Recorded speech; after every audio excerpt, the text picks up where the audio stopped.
નમસ્કાર મિત્રો, સ્વાગત છે તમારું માર્કેટ બુલેટિન ચેનલમાં. તમને ખ્યાલ જ છે, માર્કેટ બુલેટિન ચેનલમાં આપણે પોસ્ટ કરી દઈએ શેર બજાર તથા આઈપીઓને લગતા તમામ મહત્ત્વના સાચા અને ઝડપી સમાચાર, એ પણ આપણી ગુજરાતી ભાષામાં. તો આજના વિડીયોમાં આપણે વાત કરશું મેનબોર્ડ આઈપીઓની, કે મેનબોર્ડ ઉપર આવી રહ્યા છે એક બાદ એક તમામ આઈપીઓ. તો આઈપીઓ વિશે આપણે તમામ વિગતવાર માહિતી મેળવશું, એ પણ આપણી ગુજરાતી ભાષામાં. અને એક આઈપીઓ વિશે આપણે વિગતવાર માહિતીનો વિડીયો પોસ્ટ પણ કરી દીધો છે. તે વિડીયો તમે ન જોયો હોય તો હમણાં જ જોઈ લેજો. તો ચાલો વધુ વાત ન કરતાં શરૂઆત કરીએ. આજના વિડીયો આપણે વાત કરશું ઇન્ડિક્યુબ સ્પેસિસ લિમિટેડના આઈપીઓ વિશે. આઈપીઓ વિશે આપણે તમામ જાણવા લાયક માહિતી મેળવશું, એ પણ આપણી ગુજરાતી ભાષામાં. અને છેલ્લે એ પણ વાત કરશું કે આઈપીઓમાં અરજી કરવી કે નહીં. તો શરૂઆત કરીએ આપણે કંપનીના વ્યવસાયની માહિતીથી. તો ઇન્ડિક્યુબ સ્પેસિસ લિમિટેડ એક અગ્રણી મેનેજ વર્ક પ્લેસ સોલ્યુશન પ્રદાતા કંપની છે, જે ઓફિસની જગ્યાઓને સંબંધિત સેવાઓ પૂરી પાડે છે. કંપનીની સ્થાપના 2015માં ઇનોવેન્ટ સ્પેસિસ પ્રાઇવેટ લિમિટેડ તરીકે કાનપુરમાં થઈ હતી. નવેમ્બર 2019માં રજિસ્ટર ઓફિસ કર્ણાટકમાં ખસેડવામાં આવી. નવેમ્બર 2024માં કંપનીનું નામ બદલીને ઇન્ડિક્યુબ સ્પેસિસ પ્રાઇવેટ લિમિટેડ કરવામાં આવ્યું. અને ડિસેમ્બર 2024માં પબ્લિક લિમિટેડ કંપનીમાંથી કંપનીનું નામ પ્રાઇવેટ લિમિટેડ પબ્લિક લિમિટેડ કંપનીમાં રૂપાંતરિત કરવામાં આવ્યું.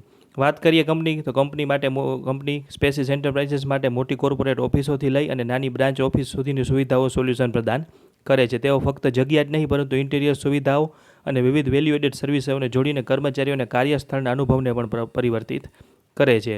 આગળ વાત કરીએ તો 31 માર્ચ 2025 સુધીમાં કંપની 15 શહેરોમાં 115 કેન્દ્રોનો પોર્ટફોલિયો ધરાવે છે, જેમાં 105 કાર્યરત કેન્દ્રો અને 10 એવા કેન્દ્રો છે જેના માટે લેટર ઓફ ઇન્ટેન્ટ પર હસ્તાક્ષર કરવામાં આવ્યા છે. આ માહિતી મેળવી રહ્યા છીએ આપણે કંપની વિશે.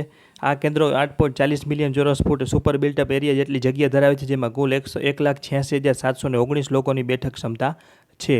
માર્ચ 31, 2023થી 31 માર્ચ 2025 વચ્ચે કંપનીએ 41 નવી પ્રોપર્ટીઝ અને 5 નવા શહેરો ઉમેરીને તેના પોર્ટફોલિયોમાં 3.46 મિલિયન ચોરસ ફૂટનો વધારો કર્યો છે. આગળ વાત કરીએ તો બેંગ્લોરમાં તેઓ અગ્રણી ઓપરેટરોમાંના એક છે, જેમાં 31 માર્ચ 2025 સુધીમાં 65 કેન્દ્રો અને 5.43 મિલિયન ચોરસ ફૂટ જગ્યાઓ છે. 779 ક્લાયન્ટ્સને સેવા આપે છે, જેમાં 43.56% ગ્લોબલ કેપેબિલિટી સેન્ટર્સ છે અને 6.44% ભારતીય એન્ટરપ્રાઇઝીસ આવેલી છે.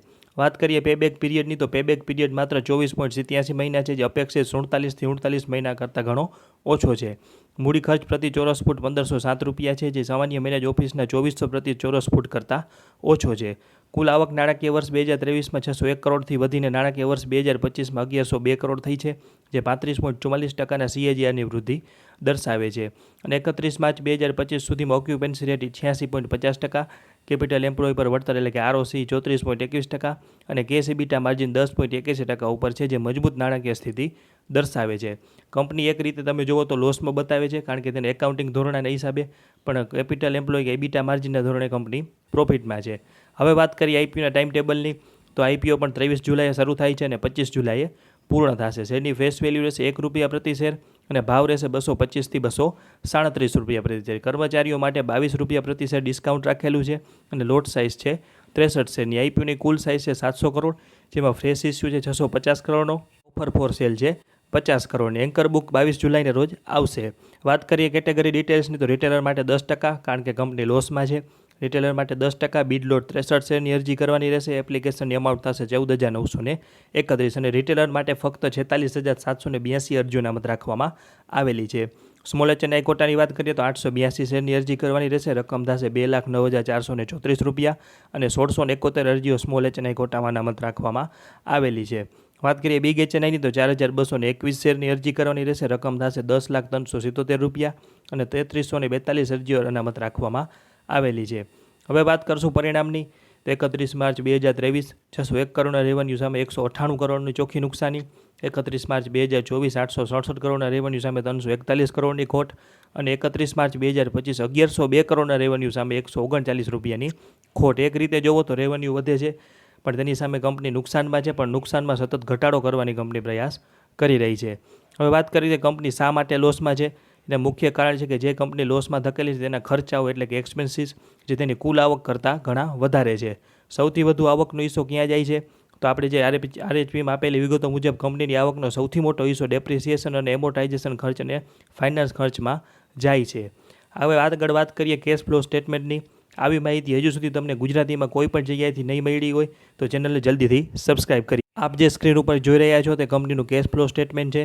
આ પત્રકનો સાર અને પરિસ્થિતિ વિશે વાત કરીએ તો સૌથી સારો સંકેત છે કંપનીનો મુખ્ય ધંધો ખૂબ જ મજબૂત રીતે રોકડમાં આવી રહ્યો છે.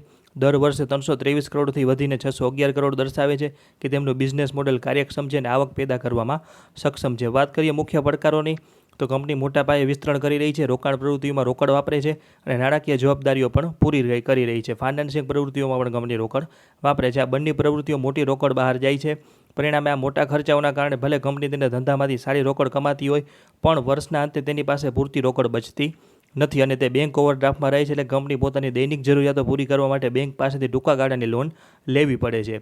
કંપનીનો ધંધો મૂળભૂત રીતે સારો છે અને રોકડ પેદા કરી રહ્યો છે, પરંતુ તે વૃદ્ધિ અને રોકાણના તબક્કામાં હોવાથી હાલમાં રોકડની ખેંચ અનુભવી રહ્યું છે. જો આ રોકાણકારો ભવિષ્યમાં વધુ આવક અને રોકડ પ્રવાહ લાવશે તો આ વર્તમાન ઓવરડ્રાફ્ટની સ્થિતિ સુધરી શકે છે.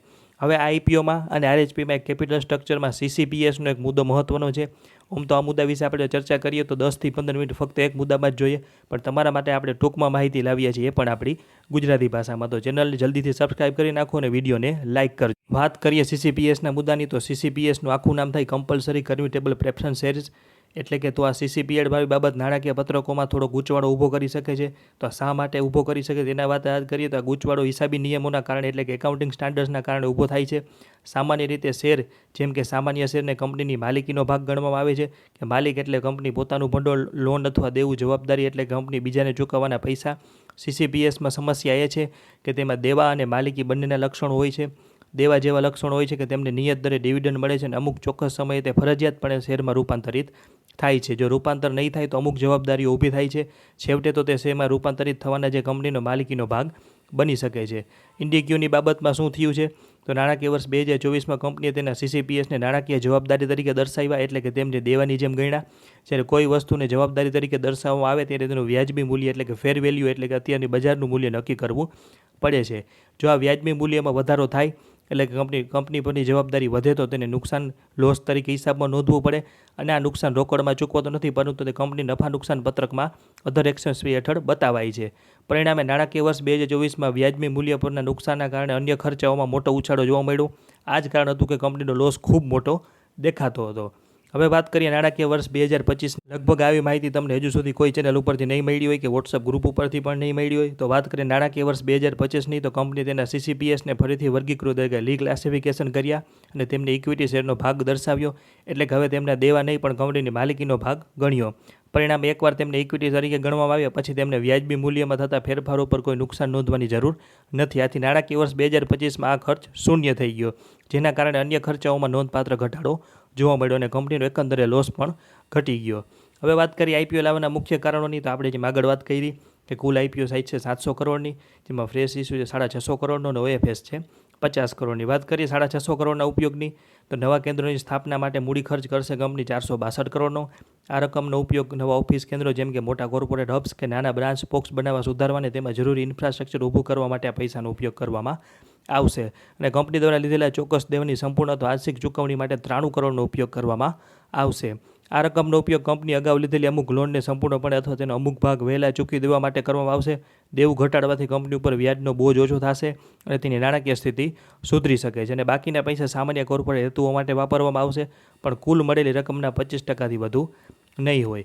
હવે વાત કરીએ જલ્દીથી 5 સકારાત્મક અને 5 નકારાત્મક બાબતોની કંપની વિશે અને આઈપીઓ વિશે. વાત કરશું આપણે સકારાત્મક બાબતોથી તો પ્રથમ છે વધતી માંગ અને બજારની તકો, એટલે કે રિમોટ અને હાઇબ્રિડ વર્ક મોડલના વધારાના કારણે ફ્લેક્સિબલ વર્કસ્પેસની માંગ વધી છે. ઇન્ડિક્યુબ આ ઉભરતી માંગને પૂરી કરવામાં આગળ રહ્યું છે. ત્યારબાદ છે બીજું છે મજબૂત રેવન્યુ વૃદ્ધિ, એટલે કંપની FY23થી FY25 સુધી 35%ના CAGRથી નોંધપાત્ર રેવન્યુ દર્શાવે છે અને FY25 તેમની કુલ આવક 1100 કરોડ હતી, જે દર્શાવે છે કે તેમનો વ્યવસાય ઝડપથી વિસ્તરી રહ્યો છે. ત્યારબાદ છે વ્યાપક પોર્ટફોલિયો અને બજારમાં હાજરી. ઇન્ડિક્યુબ 15 શહેરોમાં 115થી વધુ સેન્ટરમાં સાથે 8.40 મિલિયન ચોરસ ફૂટનો મોટો પોર્ટફોલિયો ધરાવે છે. ત્યારબાદ છે ટેકનોલોજી આધારિત મોડલ. ઇન્ડિક્યુબ MIક્યુબ નામનો પોતાનો ઇનહાઉસ સ્ટેક ધરાવે છે, જે સારી કાર્યસ્થળના સંચાલનને સુવ્યવસ્થિત કરે છે અને ગ્રાહકોની સુવિધાઓની સરળ એક્સેસ પ્રદાન કરે છે. ત્યારબાદ વિવિધ ક્લાયન્ટ બેઝ, એટલે કે કંપની પાસે 779થી વધુ ક્લાયન્ટ્સને સેવા આપે છે, જેમાં ગ્લોબલ કેપેબિલિટી સેન્ટર્સ એટલે કે GCCS અને મોટી ભારતીય કંપનીઓનો સમાવેશ થાય છે. તેમની એન્ટરપ્રાઇઝ ફર્સ્ટ વ્યૂ રચના કારણે તેમ 63% કબજે કરેલી જગ્યાઓ 300+ બેઠકો ઉપર લીઝ લેનાર ક્લાયન્ટ્સ તરફથી આવે છે, જે સ્થિર આવકનો સંકેત આપે છે. હવે વાત કરીએ નબળી બાબતોની તો કંપની સતત નુકસાન અને નફાકારકતાનો અસ્પષ્ટ માર્ગ, મજબૂત રેવન્યુ વૃદ્ધિ હોવા છતાં ઇન્ડિક્યુબ સતત નુકસાન નોંધાવી રહી છે. FY25માં તેમનું ચોખ્ખું નુકસાન 139 કરોડ રૂપિયા હતું. ત્યારબાદ છે કે ઊંચા ફિક્સ ખર્ચ અને લીઝની જવાબદારીઓ. કંપની લીઝ ઉપર મિલકતો ભાડે આપે છે, જેના કારણે ઊંચા ફિક્સ ખર્ચ થાય છે અને ક્લાયન્ટ્સ દ્વારા જગ્યા કબજે કરવામાં આવે કે ન થાય તો લીઝની ચૂકવણી ચાલુ રહે છે, જે કંપનીને નાણાકીય પ્રદર્શન ઉપર દબાણ લાવે છે. ત્યારબાદ છે કે તેમનો નોંધપાત્ર પોર્ટફોલિયો હોવા છતાં તેમની 65% સંપત્તિ ફક્ત બેંગ્લોર સેન્ટર ઉપર કેન્દ્રિત છે અને આ ભૌગોલિક ધ્યાન કેન્દ્રિત તેમને એક જ શેરના રિયલ એસ્ટેટ માર્કેટ અથવા માંગમાં થતા ફેરફારને જોખમી બનાવે છે. ત્યારબાદ છે વધતો દેવાનો બોજ. કંપનીનું ડીપ ટુ ઇક્વિટી રેશિયો અત્યારે વધી રહ્યો છે. જો કે આઈપીઓના પૈસાથી કંપની થોડું દેણું પણ ઓછું કરવાની છે, પણ ભવિષ્યમાં મોડલ વધુ દેવું તરફ દોરી શકે છે. ત્યારબાદ છે ઊંચો મૂડી ખર્ચ અને તેના ઉપર નિર્ભરતા. કંપની સતત નવા કેન્દ્રો સ્થાપવા માટે ભારે મૂડી ખર્ચનો ઉપયોગ કરી રહી છે. તો આ તમામ વિગતવાર માહિતી મેળવી અને 5 સારી અને 5 નબળી બાબતો વિશે પણ ચર્ચા કરી. હવે ચર્ચા કરશું કે અરજી કરવી જોઈએ કે નહીં.